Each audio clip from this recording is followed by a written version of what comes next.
Ever felt like you're the only one trying to fix a broken relationship, while the other person seems totally blind to their part in it?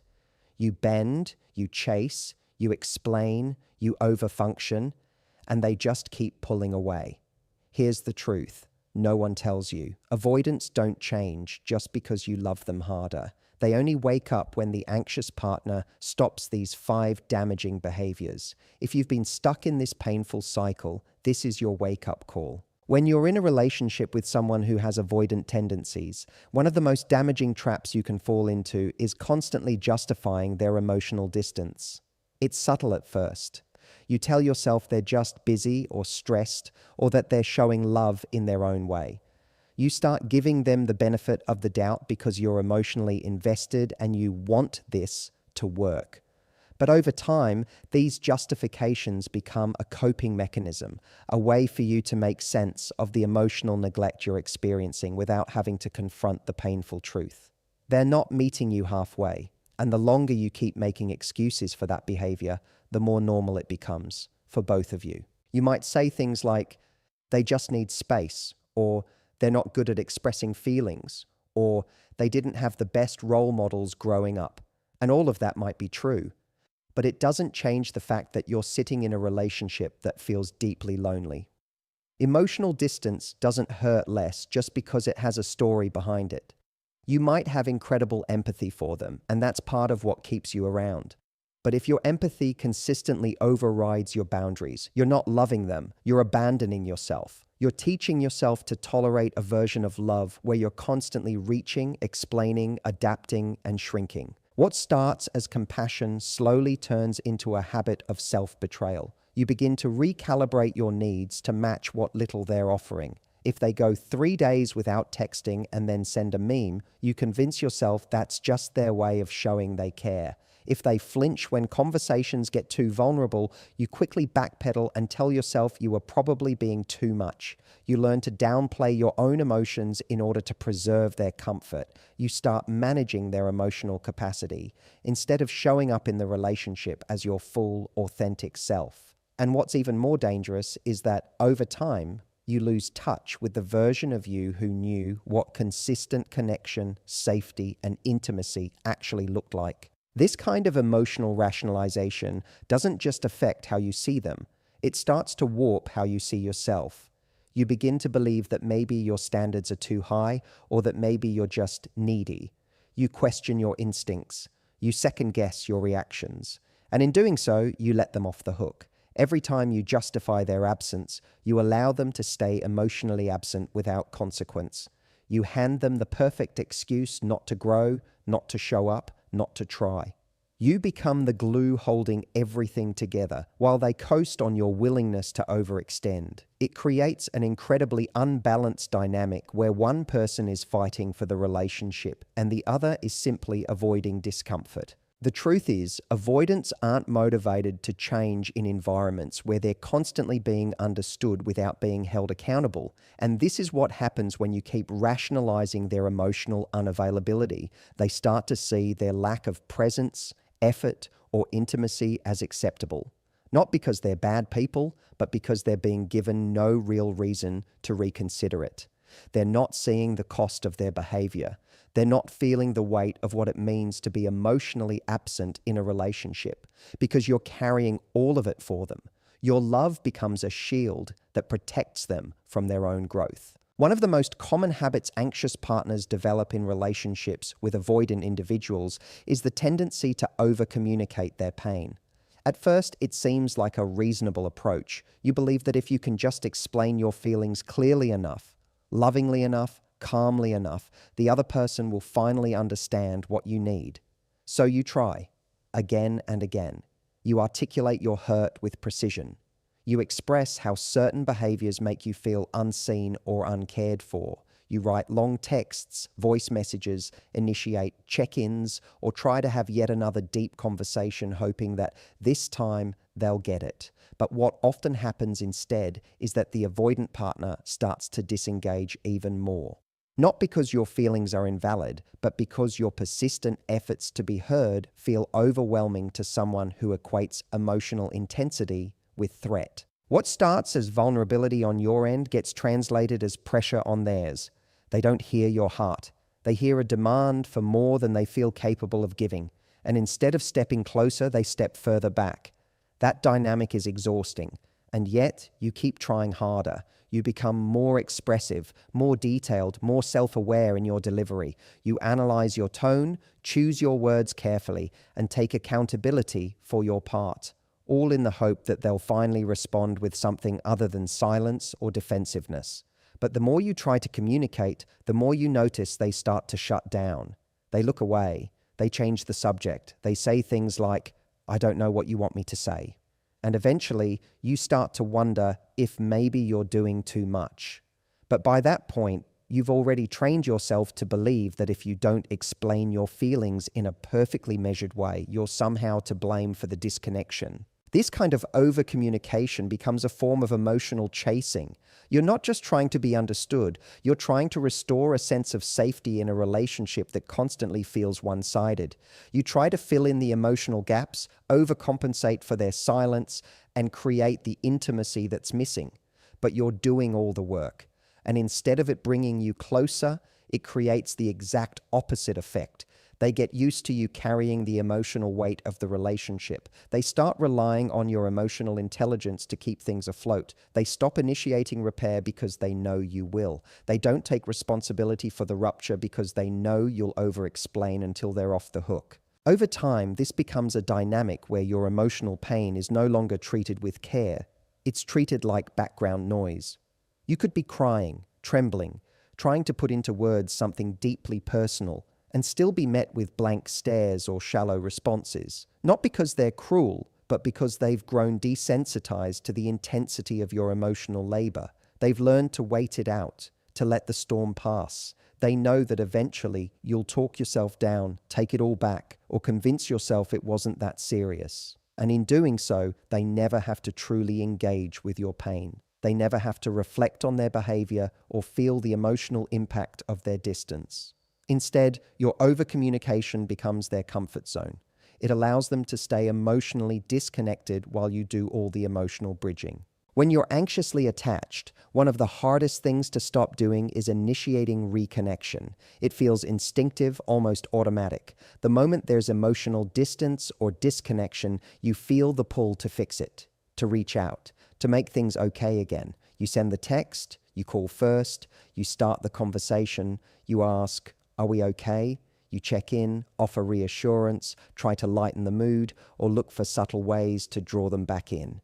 You feel this deep urgency to restore closeness, because the silence or tension doesn't just feel uncomfortable, it feels threatening. It activates your nervous system, making it feel like the relationship itself is at risk unless you act. So you act. You break the silence. You repair the rupture. You put your needs on hold just to get some sense of safety back. And in doing so, you unintentionally train them to expect that you'll always be the one to close the gap. Avoidants often retreat when emotions run high or when intimacy starts to deepen. For them, space feels like safety. But for you, space feels like punishment. So every time they withdraw, you interpret it as a problem that needs solving. You don't want to seem needy, so maybe you soften your approach. You make it light or casual. You try not to make a big deal out of things.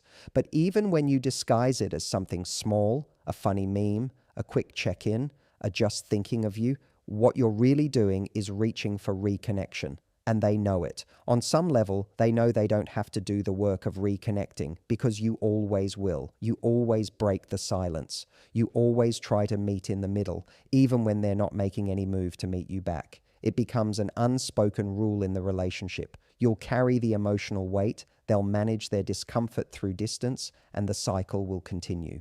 This dynamic becomes incredibly lopsided. The more you initiate reconnection, the more they learn that distance doesn't come with any real consequences. They can pull away, shut down, or emotionally disappear, and you'll still come running. It's not that they're malicious, it's that human beings adapt to the emotional economies we're in. If every time they retreat, you respond by over-functioning, they begin to associate their withdrawal with comfort and relief. Not only do they avoid emotional intensity, but they also get to avoid accountability. And over time, this leads to an imbalance where your emotional needs are never prioritized because the relationship is built on your ability to soothe their discomfort instead of their willingness to meet yours. It's exhausting because you're not just trying to reconnect. You're trying to convince yourself that the relationship is still worth holding on to. You're seeking evidence that they still care, that they're still invested, that you're not the only one trying. But you end up in a loop where your efforts to bring you closer only give them more room to detach. You start managing their withdrawal instead of honoring your own feelings. You stay in situations where your needs are unmet because you're too focused on fixing the disconnection to ask why it keeps happening in the first place. And the truth is, until you stop being the one who always initiates reconnection, they'll never have to face what it feels like to lose your presence. They won't sit with the discomfort of missing you. They won't question their behavior or feel any urgency to grow because they're not seeing the impact of their avoidance. They're being protected from it by your instinct to repair what they continue to damage. Accepting breadcrumbs in a relationship is one of the most silent yet corrosive things you can do to your self-worth. It doesn't happen all at once. It starts gradually with small disappointments you brush off, little moments where you tell yourself to be patient, to not expect too much, to be understanding. You convince yourself that love doesn't always look the way you imagined, that people show up in different ways, and that maybe your expectations are too high. So you settle. You begin to see the smallest gestures, a text back after hours, a late night call once a week, a vague promise about the future, as signs of hope. You take these moments and stretch them into meaning. You fill in the emotional blanks. You tell yourself that if you just keep being kind, loyal, flexible, things will get better. But what you're really doing is making excuses for someone who is giving you the bare minimum and calling it connection. When someone has avoidant tendencies, they often pull back when things get too real, too vulnerable, or too emotionally demanding. And if you're anxiously attached, your instinct is to adapt, to take whatever crumbs are offered and try to turn them into a meal. You get excited over a sudden reply, a compliment, a weekend together, a conversation that seems deeper than usual. You hold on to these moments like proof that the connection is still alive, even though deep down you feel the emptiness that follows. You ignore the fact that the effort isn't consistent. The intimacy isn't building. The relationship isn't evolving. It's stuck in a loop of minimal effort and maximum hoping. And the worst part is, you start redefining what love is just to keep the story alive. You begin to tell yourself that relationships take time, that people heal at their own pace, that emotional availability can grow. And while that may be true in some cases, it becomes a dangerous narrative when it's used to justify someone continually failing to show up for you. Because what you end up doing is lowering your standards each time they fail to meet them. You start to accept less and less while trying to convince yourself that it's enough. You shrink your needs to match what they're willing to give. You stop asking for more, not because you don't want it, but because you're afraid that asking will push them away. So you settle for infrequent affection, occasional attention, and sporadic connection, and you build your emotional world around those moments. But breadcrumbs keep you emotionally starving. They keep you in a constant state of uncertainty, always waiting, always wondering, always analyzing every little thing for signs of progress. And that waiting becomes a lifestyle. You become more focused on decoding their behavior than on listening to your own emotional hunger. You get stuck in a cycle where you're always trying to be enough for someone who isn't trying to meet you. And the more you stay, the more you internalize the idea that this is all you're worthy of. You stop seeing the difference between love and emotional survival. You become conditioned to believe that being chosen means being tolerated, that loyalty means waiting endlessly, and that love is proven by how much you can endure. The truth is, breadcrumbs aren't a sign of potential. They're a sign of emotional neglect disguised as hope.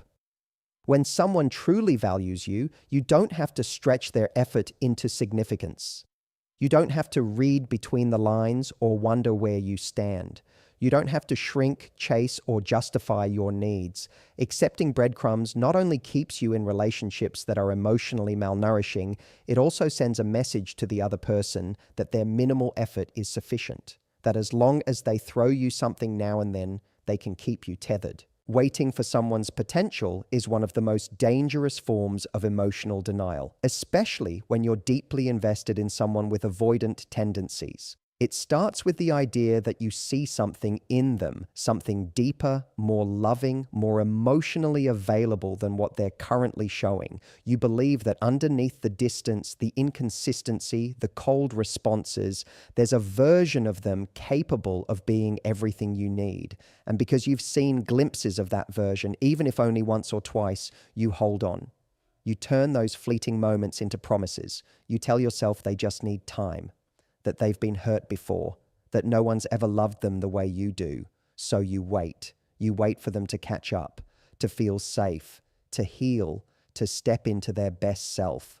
But while you're waiting, something subtle and destructive begins to happen.